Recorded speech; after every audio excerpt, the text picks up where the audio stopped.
बिस्मिल्लाहिर्रहमानिर्रहीम रब्बि यस्सिर वला तुअस्सिर वतम्मिम बिल खैर।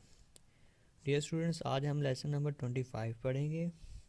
पिछले लेसन में हमने जो एक्टिवेशन एनर्जी है उसको स्टडी किया था कि एक्टिवेशन एनर्जी क्या होती है और एंजाइम्स एक्टिवेशन एनर्जी को किस तरह से लोअर करते हैं। तो आज इस लेसन में इंशाल्लाह हम एंजाइम्स को कैटेगराइज करने के बाद हम एंजाइम्स की करैक्टरिस्टिक्स के बारे में पढ़ेंगे। एंजाइम्स को हम कैटेगराइज करते हैं on the basis of site where they work. It explain they may be intracellular enzymes और एक्स्ट्रा सेलुलर एंजाइम्स। तो हम जो इसको कैटेगराइज करते हैं वो उस जगह के लिहाज से कैटेगराइज करते हैं कि ये कहाँ पे काम करते हैं। अगर एंजाइम्स सेल्स के अंदर काम करते हैं तो उनको हम कहते हैं इंट्रासेलुलर एंजाइम्स। अगर वो सेल्स के बाहर काम करते हैं, जो बॉडी कैविटीज़ हैं उनके अंदर काम करते हैं, तो उनको हम कहते हैं extracellular enzymes. Intracellular enzymes क्या होते हैं? The enzymes that work within the cells are called intracellular enzymes. Examples of enzymes of glycolysis working in the cytoplasm of cell. तो जो ग्लाइकोलिसिस है, this is the breakdown of glucose into pyruvic acid. ये हम इंशाल्लाह next हमारा जो chapter number 7 है उसके अंदर पढ़ेंगे। तो ये वाला जो केमिकल रिएक्शन होता है इसको कैटलाइज करते हैं एंजाइम्स, जो कि ये रिएक्शन है ये सेल के साइटोप्लाज्म के अंदर होता है। तो इस तरह से इसके जो एंजाइम्स हैं वो इंट्रासेलुलर एंजाइम्स हैं।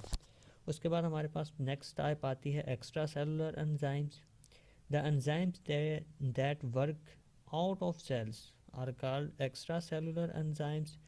इनके एग्जांपल है pepsin enzyme working in the stomach cavity, जो कि स्टमक की कैविटी में काम करता है, वहाँ पे फूड को डाइजेस्ट करता है। आपको पता है कि जो स्टमक की कैविटी है वो सेल से बाहर होती है, मींस वो सेल्स के अंदर एंजाइम्स नहीं होते बल्कि सेल्स से बाहर होते हैं। इनको पहले सेल्स में बनाया जाता है, फिर सेल्स इनको बाहर सिक्रीट कर देते हैं स्टमक की कैविटी में, जहाँ पे वो अपनी वर्किंग करते हैं। इसको भी हम चैप्टर नंबर 8 में देखेंगे, जहाँ पे हम डाइजेशन के प्रोसेस को देखते हैं। वहाँ पे पेप्सिन एंजाइम किस तरह से सिक्रीट होता है और अपना वर्क करता है। तो ये थी दो कैटेगरीज एंजाइम्स की, इंट्रासेलुलर एंजाइम्स और एक्स्ट्रा सेलुलर एंजाइम्स। उसके बाद आते हैं कि जितने भी कैटालिस्ट हैं, biochemical catalyst means bio catalyst, वो सारे के सारे प्रोटीन्स नहीं होते। इनमें से कुछ जो बायो कैटालिस्ट हैं वो आरएनए भी होते हैं, आरएनए मॉलिक्यूल्स भी होते हैं जो कि केमिकल रिएक्शन को कैटालाइज करते हैं। तो ये बात हरगिज़ ज़हन में नहीं बिठानी कि जितने भी बायो कैटालिस्ट हैं वो सारी की सारी प्रोटीन्स हैं। प्रोटीन्स नहीं होती बल्कि कुछ आरएनए मॉलिक्यूल्स भी हैं जो कि केमिकल रिएक्शंस को कैटालाइज करते हैं, मींस स्पीड अप करते हैं। अब आते हैं एंजाइम्स की करैक्टरिस्टिक्स की तरफ। तो एंजाइम्स की करैक्टरिस्टिक्स क्या होती हैं एंजाइम्स को फर्दर डिस्क्राइब करने के लिए या एक्सप्लेन करने के लिए?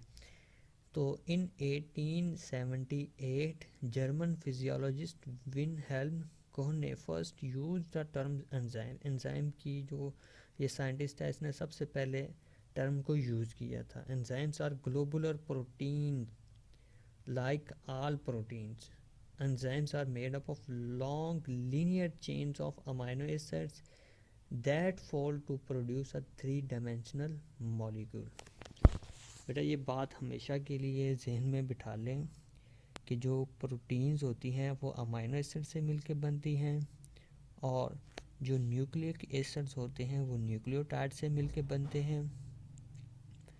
तो इसी तरह से ये जो हमारे पास मेजर बायोमॉलिक्यूल्स हैं, जब आप आके बायोकेमिस्ट्री को पढ़ेंगे तो ये बेसिक जो आपको टर्म्स हैं इनके बारे में पता होना चाहिए।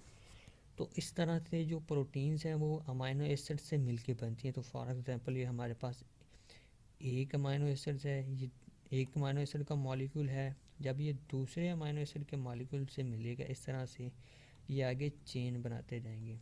तो इस तरह से एक लॉन्ग चेन बन जाएगी अमाइनो एसिड्स की। तो ये वाली चेन हम इसको एक स्ट्रेट चेन के तौर पे कंसिडर कर सकते हैं। तो ये इससे भी बहुत ज़्यादा बड़ी होती है, जिसमें about thousands of amino acids एक दूसरे के साथ इस तरह से अटैच होते हैं। तो इस तरह से जब लॉन्ग चेन बनती है, वेरी लॉन्ग चेन बनती है, तो फिर बाद में वो फोल्ड होती है। तो फोल्ड होके वो क्या बनाती है, ग्लोबुलर स्ट्रक्चर बनाती है। ग्लोबुलर स्ट्रक्चर बनाती है इस तरह से। ये जितनी भी प्रोटीन्स हैं वो सब का तकरीबन स्ट्रक्चर ग्लोबुलर होता है। उनमें से आगे फर्दर इनकी टाइप्स होती हैं, लेकिन जो मोस्ट प्रोटीन्स हैं वो ग्लोबुलर स्ट्रक्चर होता है उनका। तो ये वाला ग्लोबुलर स्ट्रक्चर 3 डायमेंशनल होता है। अभी हम इसको 2 डायमेंशनल में देख रहे हैं। तो इसमें हम इसका 3D, अगर हम 3 डायमेंशनल इसका स्ट्रक्चर देखना है तो वो इस तरह से होता है कि हम इनको रोटेट भी कर सकते हैं। ये एक ग्लोब लाइक स्ट्रक्चर होता है। तो इसके अंदर ये जो आप चेन समझ लें अमाइनो एसिड्स की, जो कि जिनकी कॉइलिंग हुई है या जिनकी फोल्डिंग हुई है, कॉइलिंग भी होती है इनकी और फोल्डिंग भी होती है, तो फिर बाद में ये ग्लोबुलर स्ट्रक्चर्स बनते हैं। Almost all enzymes are proteins. It explains they are made up of amino acids. Almost, all नहीं, almost, क्योंकि हमने कहा था कि कुछ मैसेंजर आरएनए या आरएनए के मॉलिक्यूल्स होते हैं, वो भी इसको केमिकल रिएक्शंस को कैटालाइज करते हैं। ये किससे मिलके बने होते हैं, अमाइनो एसिड से। जो प्रोटीन्स हैं वो अमाइनो एसिड से मिलके बनी हैं। Most enzymes reactions rates are millions of times faster than those of comparable uncatalyzed reactions. अगर हमारे पास एक केमिकल रिएक्शन है, उसके अंदर एंजाइम्स हैं जो कि उस एंजाइम्स उस रिएक्शन को कैटालाइज कर रहे हैं, तो उसका rate millions of time faster होगा उस केमिकल रिएक्शन से जिसको कैटालाइज नहीं किया गया, जिसके अंदर बायो कैटालिस्ट नहीं यूज़ किया गया। As with all catalyst, enzymes are not consumed by the reaction they catalyze. तो ये केमिकल रिएक्शन के अंदर ये खुद नहीं यूटिलाइज होते, ये आल्टर नहीं होते, ये चेंज नहीं होते, बल्कि ये सिर्फ और सिर्फ कैटालाइसिस करते हैं। ठीक है, जिस तरह कि इसकी बेस्ट एग्जांपल ले लें, जैसे कि कपड़ों को वॉश किया जाता है, तो उसके अंदर हमारे पास जो साबुन होता है वो उनकी वॉशिंग के दौरान कंज्यूम हो जाता है, ख़त्म हो जाता है। लेकिन ये वाले जो एंजाइम्स ये केमिकल रिएक्शन को जब कैटालाइज करते हैं तो ये कंज्यूम नहीं होते।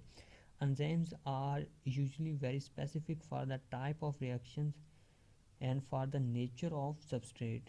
तो जितने भी केमिकल, हर एक केमिकल रिएक्शन के लिए एक स्पेसिफिक एंजाइम्स होता है। तो ये नहीं है कि जो एक एंजाइम एक केमिकल रिएक्शन को प्रोसीड कर रहा है, एक कैटालाइज कर रहा है, तो उसको कोई और कर ले, ऐसा नहीं होता। हर एक एंजाइम्स के लिए, हर एक केमिकल रिएक्शन के लिए एंजाइम स्पेसिफिक होते हैं। उसके बाद only a small portion of enzyme molecule is directly involve in catalysis. This catalytic region is known as active site. It recognise and bind substrate and then carries out reaction. ये सबसे पहले जो substrate है उसको recognise करता है, उसको पहचानता है कि आपने पहले ये देखा है कि एंजाइम बहुत स्पेसिफिक होते हैं अपने सबस्ट्रेट के लिहाज से या केमिकल रिएक्शंस के लिहाज से। तो ये सबसे पहले अपने सबस्ट्रेट को रिकॉग्नाइज करता है, तो फिर उसके साथ बाइंड हो जाता है, तो फिर उसको केमिकल रिएक्शन को प्रोसीड करवा देता है, मींस उस सबस्ट्रेट को प्रोडक्ट के अंदर कन्वर्ट कर देता है। तो अगर हमारे पास ये कैटाबॉलिज्म हुआ तो उसके अंदर जो सबस्ट्रेट है उसकी ब्रेकडाउन हो जाएगी। अगर वो एनाबॉलिज्म हुआ तो वो सबस्ट्रेट आपस में बाइंड हो जाएंगे। तो यहाँ पे देखें, हमारे पास ये फ़र्ज़ करें ये एक ग्लोबुलर स्ट्रक्चर है, ये एक एंजाइम है। तो इसमें ये पूरे का पूरा स्ट्रक्चर कैटालाइसिस में इन्वॉल्व नहीं होगा, बल्कि इसका एक स्मॉल पोर्शन, फॉर एग्जांपल इतना सा पोर्शन ये कैटालाइसिस में इस्तेमाल होता है। इसको हम कहते हैं एक्टिव साइट। ठीक है, तो enzymes productions can be enhanced और diminished by a cell according to needs. तो जैसे जैसे सेल्स को ज़रूरत होती है उसी के लिहाज से हमारी जो बॉडी है वो एंजाइम्स को प्रोड्यूस करती है। Enzyme activity can also be regulate by inhibitors and activators. तो अगर फॉर एग्जांपल हमारे पास एंजाइम ज़्यादा या कम प्रोड्यूस होते हैं तो उस सूरत में हम उसकी जो एक्टिविटी है उसको रेगुलेट भी कर सकते हैं इनहिबिटर्स और एक्टिवेटर्स। जो इनहिबिटर्स होते हैं ये एंजाइम्स रिएक्शन को इनहिबिट करवा देते हैं, मींस रोक देते हैं। लेकिन जो एक्टिवेटर्स होते हैं ये एंजाइम्स रिएक्शन को तेज़ कर देते हैं या एक्टिवेट कर देते हैं। तो बेटा ये था हमारा आज का लेसन। तो इसमें आप ये डेफिनेशंस हैं इनको देख लें। Intracellular enzymes, extra cellular enzyme, इसमें बेहतर तो यही है कि आपको जो पहले लिखवाई गई हैं वही डेफिनेशन कर लें, वो प्रॉपर लिखी हुई हैं। नीचे एक स्टेटमेंट है, ऑल एंजाइम्स आर कैटलिस्ट, ये एक स्टेटमेंट है। स्टेटमेंट 2 है, all catalyst are enzymes, which one is correct. तो हमने कहा है कि जो एंजाइम्स हैं ये कैटलिस्ट हैं, ठीक है, लेकिन जितने भी कैटलिस्ट होते हैं वो एंजाइम्स होते हैं। ये क्या ये बात ठीक है? नहीं ठीक है। क्यों? क्योंकि जो एंजाइम्स होते हैं ये बायो कैटलिस्ट होते हैं जो कि हम बायोलॉजी के में अंदर यूज़ करते हैं, या हम उसको बायोलॉजिकल जो प्रोसेसेस होते हैं उनके अंदर जो कैटलिस्ट यूज़ होते हैं उनको हम कहते हैं एंजाइम्स, जिनके अंदर most of them are proteins and few traces of RNA are also act as enzymes. लेकिन जब हम इसको बायोलॉजिकल लाइफ से बायोलॉजिकल वर्ड से बाहर ले जाते हैं, केमिस्ट्री में ले जाते हैं, तो फिर हम इसको एंजाइम नहीं कहते बल्कि इसको कैटलिस्ट कहते हैं जो कि केमिकल रिएक्शंस को प्रोसीड करते हैं। तो ये statement 1 is correct, all enzymes are catalyst, लेकिन सब कैटलिस्ट एंजाइम नहीं होते। ये एंजाइम की अगेन डेफिनेशन आगे पहले भी हमने की थी, ये भी एंजाइम्स की डेफिनेशन है। इसके नीचे ये स्पेसिफिसिटी, ये भी हमारा नेक्स्ट एक टॉपिक आएगा जिसके अंदर हम देखेंगे। तो ये इसकी करैक्टरिस्टिक्स हैं, और ये एक्टिव साइड की डेफिनेशन है, ये इनहिबिटर्स और एक्टिवेटर्स की हैं। तो इसमें ये आपका होमवर्क है, इन डेफिनेशंस को लिखना भी है आप लोगों ने और याद भी करना है।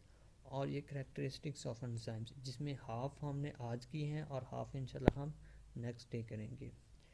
Good luck. अस्सलामु अलैकुम वरहमतुल्लाहि वबरकातुहू।